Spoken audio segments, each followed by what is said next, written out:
एक गांव में एक महिला सुधा रहती थी। उसकी 7 साल की बेटी राधा थी। सुधा अपने भाई भाभी के घर रहा करती थी। सुधा का पति शराब की दुकान में काम करता था और वहीं उसे शराब पीने की लत लग गई। धीरे धीरे उसी लत के कारण उस पति की मृत्यु के बाद सुधा अपना गांव छोड़कर अपने मायके लौट आई और अपने भाई भाभी के साथ रहने लगी। पूरे दिन घर का काम करने के बाद भी उसे ताने सुनने पड़ते थे, पर वह फिर भी मुस्कुरा कर काम करती रहती थी। सुधा माँ दुर्गा की बहुत बड़ी भक्त थी।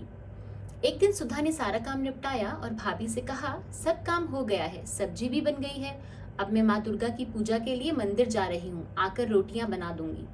और ये कहकर सुधा मंदिर चली गई। पीछे से सुधा की भाभी ने राधा को खेलते हुए देखा और कहा, तेरी माँ तो काम चोरी करके मंदिर चली गई है, अब तू चल और रोटी बना। राधा ने डरते डरते कहा, मुझे तो चूल्हा जलाना भी नहीं आता और ना ही रोटी बनाना। पर भाभी ने कड़क आवाज में कहा, आता नहीं तो अब सीख ले, अभी नहीं सीखेगी तो कब सीखेगी, चल काम कर। मजबूरी में राधा चूल्हा जलाने लगी। तभी उसका हाथ जल गया। वह बहुत रोई, पर भाभी ने उसे डांट कर कहा, ज्यादा नाटक मत कर, चुपचाप काम कर। तभी भाभी की 10 साल की बेटी प्रिया वहां आ गई।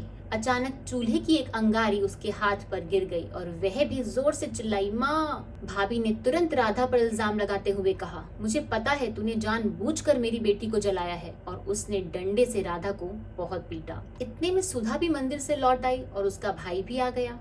इससे पहले कि सुधा या राधा कुछ कह पाती, भाभी जोर जोर से रोने लगी और बोली, सारा दिन मैं घर का काम करूं और तेरी बहन मुझे ताने मारे।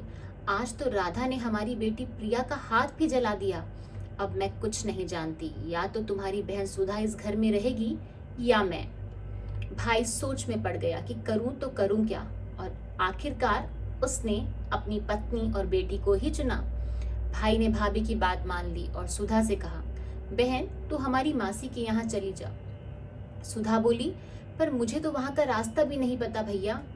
तब उसका भाई बोला, तो इसमें कौन सी बड़ी बात है, कल मैं तुझे वहां छोड़ आऊंगा। सुधा ने अपना सामान बांधा और माँ दुर्गा की मूर्ति के साथ भाई के साथ निकल पड़ी। रास्ते में भाई ने बहाना बनाकर कहा, सुधा मुझे कुछ जरूरी काम याद आ गया, तुम इसी रास्ते पर सीधी चलती रहना और सीधा मासी के घर पहुंच जाओगी। और ये कहकर वो वहां से चला गया। सुधा समझ गई कि भाई ने भी हमें बोझ समझकर उनसे पीछा छुड़ा लिया है। जंगल में शाम हो गई, पर जंगल खत्म न हुआ। रास्ते पर चलते चलते बहुत आगे निकल आए थे, पर कोई गांव नहीं आया। तभी राधा ने कहा, माँ मुझे बहुत प्यास लगी। सुधा को पानी की कल कल आवाज सुनाई दे रही थी। उसने कहा, लगता है पास में ही कोई नदी है, चलो इसी आवाज के पीछे पीछे चलते हैं। दोनों वहीं पहुंची और नदी पर पानी पिया। फिर राधा ने सामने एक झोपड़ी देखी और कहा, माँ सामने झोपड़ी है, वहीं चलते हैं, रात जंगल में रहना ठीक नहीं। सुधा ने कहा, हाँ शायद यही माँ दुर्गा की इच्छा है, अब तो माँ दुर्गा ही हमें संभालेंगी। सुधा ने हामी भर दी। वे झोपड़ी में गए, सफाई की, माँ दुर्गा की मूर्ति स्थापित, और थकान से चूर भूखे प्यासे ही वो दोनों सो गई। अगले दिन राधा बोली, माँ मुझे बहुत भूख लगी है। राधा ने सोचा क्या करूं। उसने लकड़ियों से सुंदर सुंदर टोकरी बनाई और बाजार में बेचने चली गई। टोकरी इतनी सुंदर और आकर्षक थी कि एक एक कर कर सारी टोकरियां बिक गई। सुधा उन पैसों से खाने का सामान ले आई और अपना घर ऐसे ही कमा कर चलाने लगी। इधर दूसरी ओर सुधा के जाने के बाद उसकी भाई की सारी फसल सूख गई। वे इतने गरीब हो गए कि खाने को भी तरस गए। उसके भाई और भाभी ने सोचा कि हम अब शहर जाकर बस जाते हैं, क्योंकि यहाँ पर तो हम अपनी एक बेटी का भी पेट नहीं पाल पा रहे हैं। सुधा की भाभी ने कहा, जाने किसकी नजर लग गई है हमारे हंसते खेलते परिवार को, पता नहीं क्या हो गया है जो हम इतने गरीब हो गए हैं। और उन दोनों ने शहर जाकर कुछ कमाने का फैसला किया। कुछ ही दिनों बाद नवरात्रि आई। सुधा ने कुछ पैसों का इंतजाम किया और पूजा का सामान लेकर माँ दुर्गा की पूजा शुरू की। राधा ने कहा, माँ इस बार मैं भी नौ दुर्गा का व्रत करूंगी। तब सुधा बोली, बेटी ये कठिन व्रत होते हैं, क्या तुम कर पाओगी?